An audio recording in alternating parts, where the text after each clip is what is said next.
શું ચાલે બધા લોકો મોજમાં ભણો છો બધા પારિભાષિક શબ્દો પાકા કરો છો ને પાકા એક્ઝેક્ટ કરી લેજો કે આરે કોમર્સ પૂરું ન થાય ત્યાં સુધી ભૂલાય નહીં જિંદગીમાં જ્યાં સુધી કોમર્સમાં રહો જોબ કરો કંઈ બી કરો આ પારિભાષિક શબ્દો તમને ભૂલાવા ન જોઈએ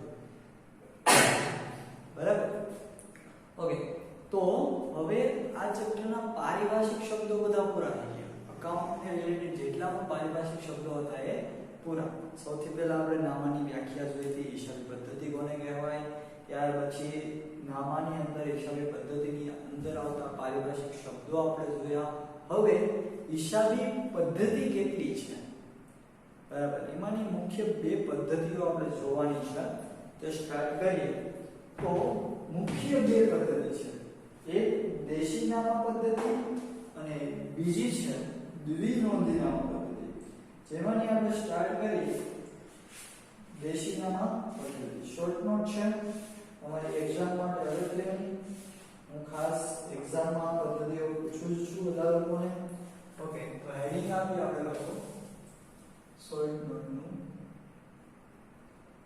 દેશી નામા પદ્ધતિ દેશી કઈ દેશી અંગ્રેજીની ઘણા લોકો દેશી એટલે એક અલગ રમત છે એવું કઈ સમજતા નહીં આમ ચલો હિસાબો લખવાની સૌથી સરળ અને હિસાબો લખવાની સૌથી તમારે બધાને જાણ મારી હરવારે જ રાઈટ કરી નાખવાનું એટલે પછી કોઈ પ્રોબ્લેમ ન થાય સૌથી સરળ અને પ્રાચીન પદ્ધતિ છે નામ શું છે દેશી એટલે જૂના જમાનાની વાત થાય પ્રાચીન પદ્ધતિ છે જેનો વિકાસ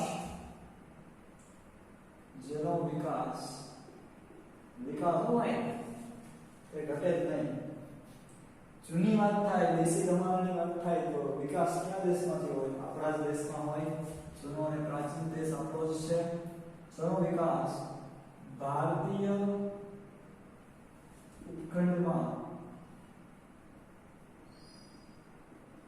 થયેલ છે આ પદ્ધતિમાં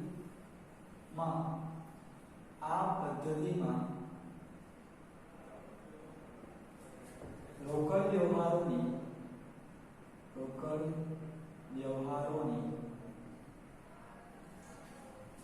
એક અસર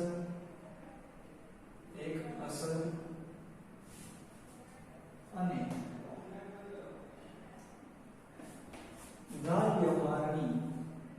ઉધાર વ્યવહારની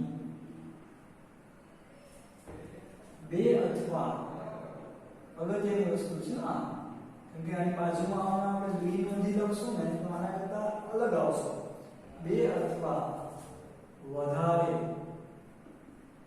અસરો આપવાની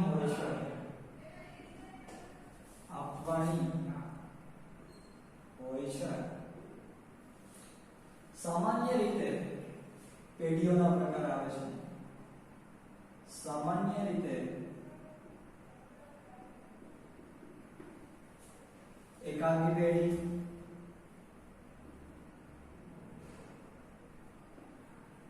અને નાના પાયે મોટા પાયે નહીં આપણે નાના પાયે બધા છીએ ભાઈ અમારા છોકરા બધા મોટા પાયે છે કોઈ ઘણા લોકો તો મોટા પાયે ઓકે નાના પાયે ભાગીદારી પેઢીઓ દ્વારા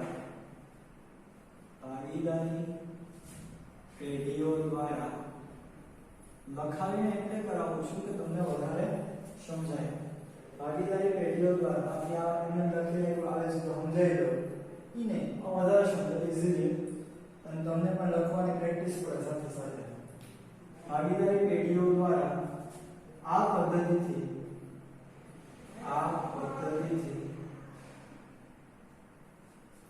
નામ લખવાની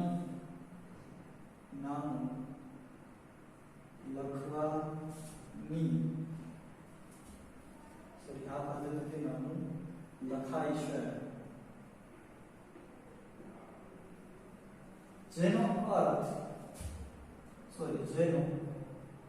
ખર્ચ અર્થ નહીં, અર્થ નાના કરવાના, જેનો ખર્ચ ઓછો છે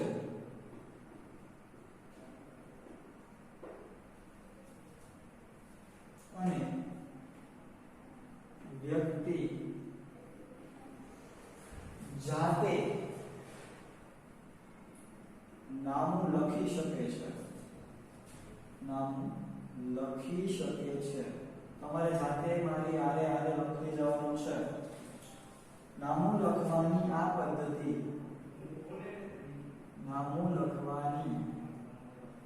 આ પદ્ધતિ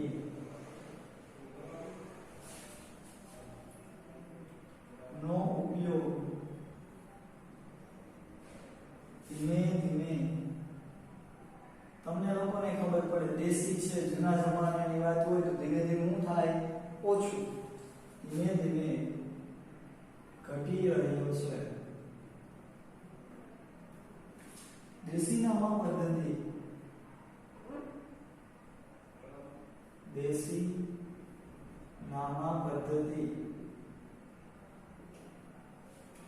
એના પરિવારે બીજું પણ એક નામ રાખેલું છે, દેશીનામા પદ્ધતિ ને વહી ખાતા પદ્ધતિ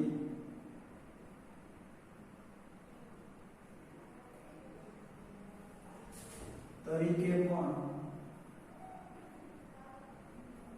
ઓળખાય છે. ઓકે,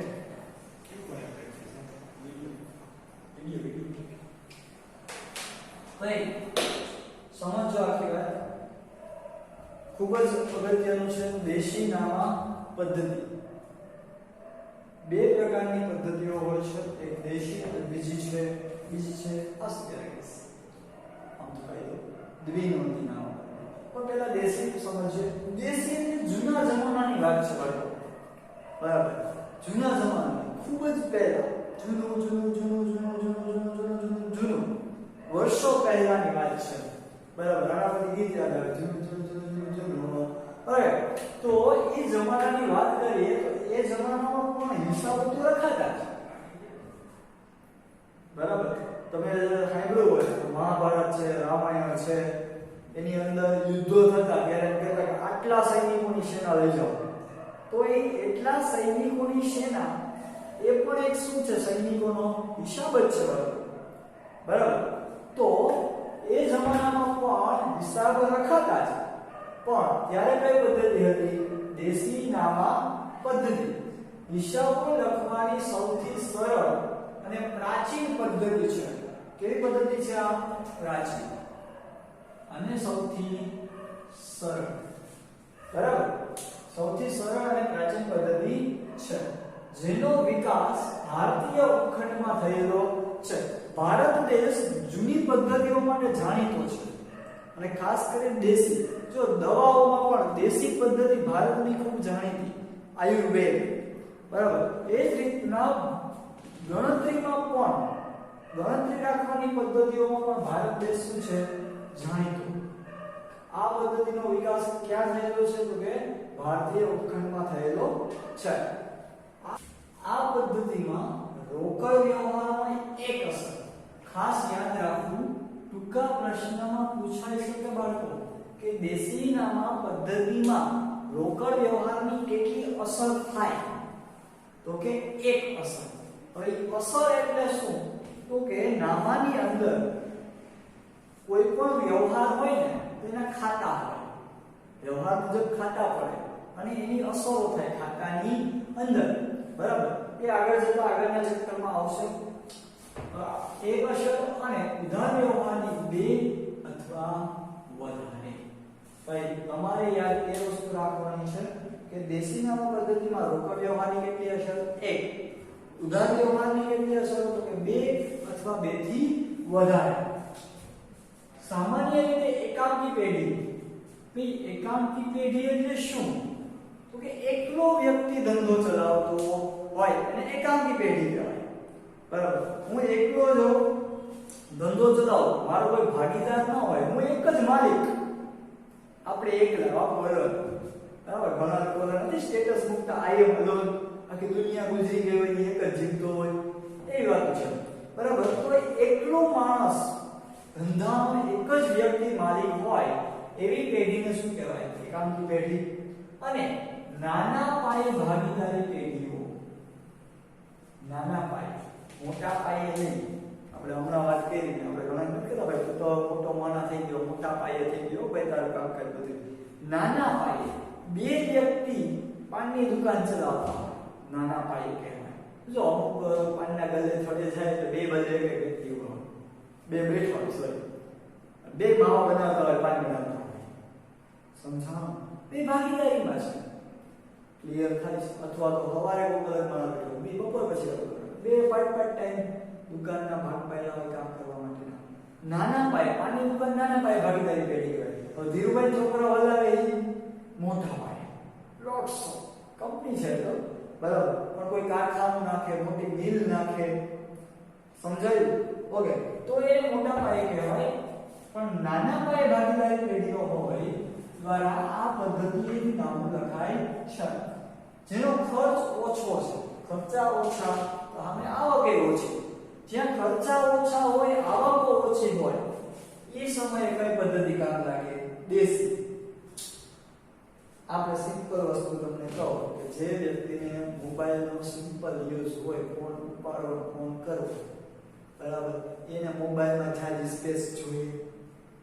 આપણે લોકો 120 સ્પેસ વાળો મોબાઈલ લઈ, એ ઓછા યુઝ વાળાને જોઈએ નહીં. એ કે આપણે ડેલી હોય તો લાગે, સમજાય છે? એમ ખર્ચા ઓછા તો દેશી નામા પદ્ધતિ, ખર્ચા વધુ તો આગળની પદ્ધતિઓ આવશે, બરાબર. ઓકે, પછી જોઈએ. અને વ્યક્તિ જાતે નામ લખી શકે છે. નવું હોય, ખર્ચા ઓછા, આવક ઓછી, તો ભાઈ લખવાવાળો સ્પેશિયલ લખાય નહીં, નામ લખવાવાળો ન લખાય, એકલો હાથે લખી લેવાય. નામું લખવાની આ પદ્ધતિનો ઉપયોગ ધીમે ધીમે ઘટી રહ્યો છે.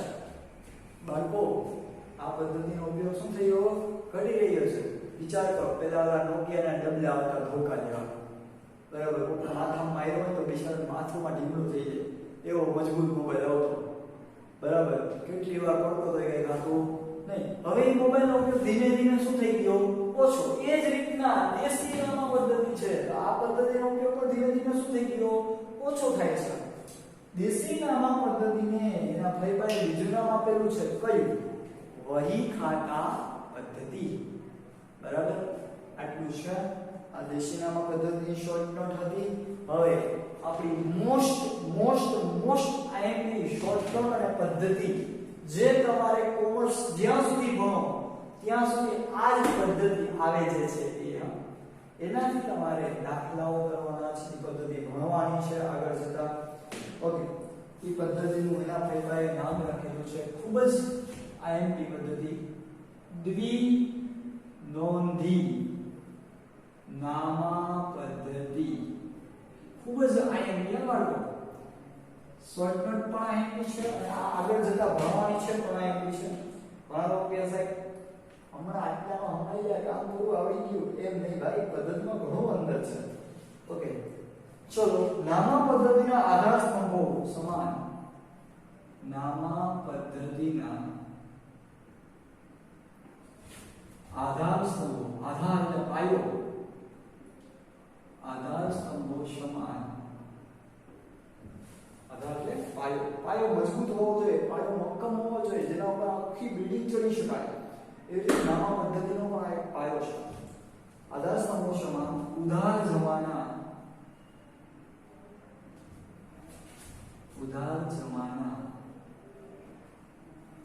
નિયમોની સાચી,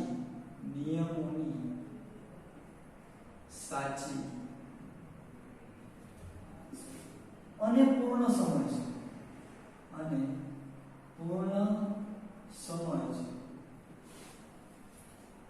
દ્વારા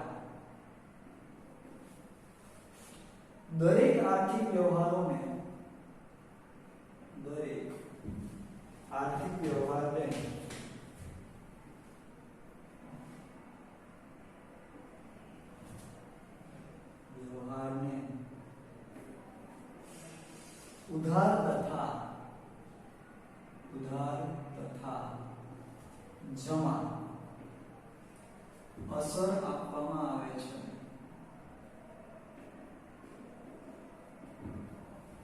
આગળ અસર એવો શબ્દ આવ્યો હતો ત્યારે એટલે નતો પડ્યો કે અહીંયા શબ્દ મૂકી દીધું કે આગળ આવશે.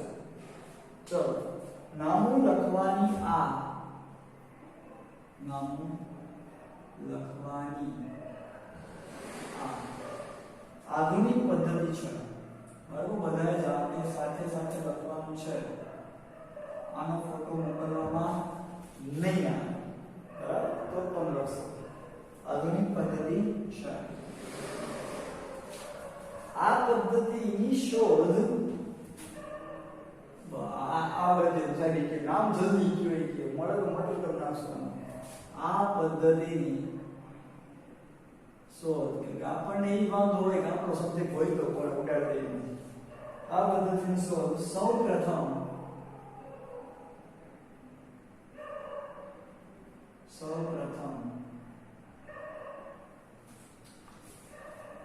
લ્યુકા પેસિઓલી, શું નામ છે? મસ્ત નામ છે, લ્યુકા પેસિઓલી.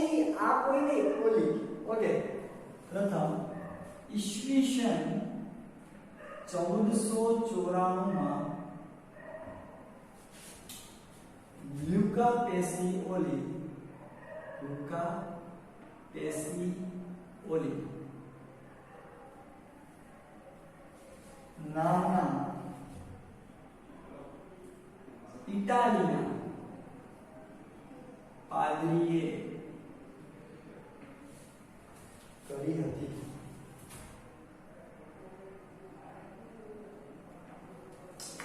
આ પદ્ધતિ મુજબ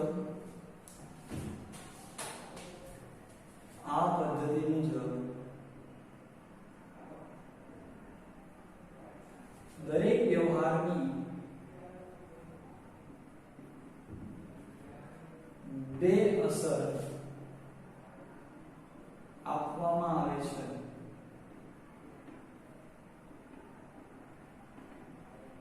પહેલું ઉદાર અસર, બીજું જમા અસર. ક્યારના મગજમાં વિચાર આવતા હતા ને અસર એટલે શું? તો નામાની અંદર બે પ્રકારની અસરો હોય, ઉદાર અસર અને જમા અસર. શું સમજાવવામાં?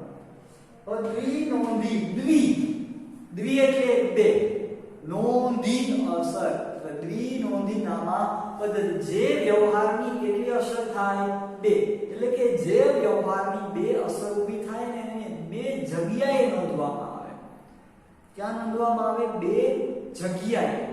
ઓકે, જોઈએ આ પદ્ધતિના, આ નામા પદ્ધતિના આધાર સ્તંભો સમાન ઉદાર જમાના નિયમોની સાચી અને પૂર્ણ સમજ દ્વારા, સાચી અને પૂર્ણ સમજ દ્વારા દરેક આર્થિક વ્યવહારને ઉધાર તથા જમા અસર આપવામાં આવે છે. એનો મતલબ બે અસર થઈ, એક ઉધાર અસર અને એક જમા અસર.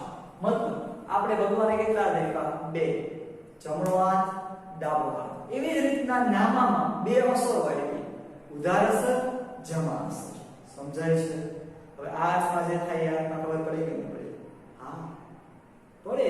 આ અર્થ જે કરે એ અર્થની ખબર હોય જ. તો એ જ રીતના ઉધાર બાજુ જે થાય, જમા બાજુ ખબર પડવી જ જોઈએ. સમજાય છે? ઓકે, અહીંયા એવું નહોતું. રોકડ વ્યવહારની એક જ અસર થતી હતી, ઉધાર વ્યવહારોની બે થાય કે બે થી વધુ. એમાં દરેક વ્યવહારની કેટલી અસરો? બે છે, ઉધાર અને જમા. જમણા હાથમાં થાય, ડાબા હાથમાં ખબર પડવી જ જોઈએ. આપણે જે કાંઈ કરીએ ઘરે ખબર પડવી જ જોઈએ. દેશી નામ પદ્ધતિ હું આપણે કરીએ ઘરે કદાચ ખબર પડે અને નહીં પડે, અમુક બાબતોની પડે, અમુક બાબતોની ન પડે. એ દેશી છુપાવી.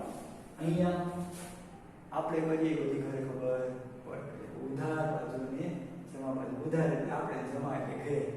સમજાય છે? બે અસર થાય, આપણે કરીએ એની અસર ઘરે થાય. ઓકે, નામો લખવાની આ આધુનિક પદ્ધતિ છે. આપણા એન્ડ્રોઇડ મોબાઈલ, નોકિયાના ઝાડવાળા, રોકાડીવાળા બધા ગયા આધુનિક પદ્ધતિ છે. આ પદ્ધતિની શોધ માણસને ભણવા શીખતો હોય, ગણિત વિશે આવે ત્યારે વિચારતો હોય, ગણિત જોઈતું પડે, પકડી મારના ઉડાડું ખાવાની. હજી ગણિત, વિજ્ઞાન, ઇંગ્લિશ, હવે તો એકાઉન્ટ, હવે સ્ટેટ, ઘણા બધા છે. સૌથી પહેલા સાહેબ કે અમને ભણવા વાંધો નથી. આ એક્ઝામની શોધ કોણે કરી? એને જ ઉડાડી. ભણવા વાંધો નથી, એક્ઝામમાં વાંધો છે. બરાબર, પણ એક્ઝામ છે તો તમે ભણો છો. તો એવી જ રીતના આ પદ્ધતિની શોધ દ્વિનોંધી નામા પદ્ધતિની શોધ ઈસવીસન 1494 ક્યારે 1494 શું 94 આપણું કઈ નથી 94 ઈસવીસન 1494 માં લ્યુકા પેસિઓલી, મસ્ત નામ છે એના ભાઈ નામ પણ સમજી છે ને, લ્યુકા પેસિઓલી, આપણે કોઈ નહીં ઓલી, હા ફકરીમાં બહુ ટેવ ઓલી છે ને, આ ઓલી ઇટાલીનો પાદરી હતો ભાઈ, નામના ઇટાલીના પાદરીએ કરી હતી. બીજા ગુજરી ગયો છે અત્યારે જો જેટલું. આ પદ્ધતિ મુજબ દરેક વ્યવહારની કેટલી અસરો? બે, ઉદાર અસર અને જમા અસર. જો લખેલું પણ છે ઉદાર અસર અને જમા અસર. બે પ્રકારની અસરો થાય છે. ખૂબ જ અગત્યની શોર્ટકટ છે બંને. આનું આખું ચેપ્ટર આવશે અકાઉન્ટ પાર્ટ 2 માં, અને આ તો તમારે લાઈફ ટાઈમ જ્યાં સુધી કોમર્સમાં છો ત્યાં સુધી ભણવાનું છે. દ્વિનોંધી નામા પદ્ધતિ, બરાબર, દેશી નામા પદ્ધતિ, દ્વિનોંધી, ડબલ એન્ટ્રી સિસ્ટમ કહેવાય ઇંગ્લિશમાં, બરાબર. હવે નેક્સ્ટ લેક્ચર થી આપણે લોકો નવું ચેપ્ટર સ્ટાર્ટ કરશું. આગળ ઘણું હજી ભણવાનું આવે છે, થિયરી સાથે પ્રેક્ટિકલ આવે છે હવે, બરાબર. અત્યાર સુધી પારિભાષિક શબ્દો જોયા હતા, હવે ઘણું બધું ખૂબ જ ઇન્ટરેસ્ટિંગ ભણવાનું છે. લાઈફમાં આવું પણ હોય છે, બરાબર, જે તમને લોકોને કઈ ખ્યાલ જ નથી, એવી વસ્તુ ભણવાની છે. આપણે આ પદ્ધતિ સ્ટાર્ટ કરશું, દ્વિનોંધી નામા પદ્ધતિ. એટલે બીજા ચેપ્ટરમાં, ચેપ્ટરનું નામ અલગ છે, કોઈ એવું નામ હતા કે સેકન્ડ ચેપ્ટર દ્વિનોંધી નામા પદ્ધતિ છે. આ પદ્ધતિની અંદર ઘણું બધું છે, દરિયો છે આ પદ્ધતિ, એ ભણવાનું છે આપણે. ઓકે, ચલો આજ પૂરતું આટલું. બે શોર્ટ નોટ લખી લેજો એટલે ચેપ્ટર કમ્પ્લીટ થાય. ચલો, બેસ્ટ ઓફ લક.